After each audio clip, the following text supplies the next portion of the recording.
बायको काय बायको हा बोला. आज काय स्पेशल? आज काय स्पेशल? मग आज तर मी मटर पनीर बनवणार आहे हा. आणि चपाती. हा आणि काय बनवू? चपातीने भात आणि थोडं वरण भात पण असलं तर थोडीशी जास्त नको. बरं चालते ठीक चालते. आहे. अजून काय? अजून काय बनव तेवढं मटारची शेंगा सोलून देता. आता ते सोलायचं का? हो थोडं ठीक आहे बाबा करतो. तर बनवले मी मटर पनीर.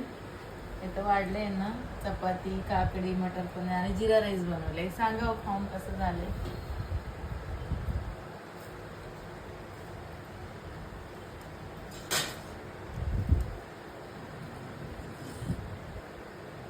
मस्त झालं. छान झाले. मस्त एक नंबर. आवडलंय त्यांना तर आवडलंय जेवण मस्त. बरं रात्रीच्या वाजले तर 11 बरं का आम्ही आता जेवण करतोय. तर तुम्हाला आवडला का व्हिडिओ आमचा? आवडला असेल तर नक्की लाईक करा व्हिडिओला. चला भेटू आपण नेक्स्ट व्हिडिओमध्ये. तोपर्यंत शुभरात्री.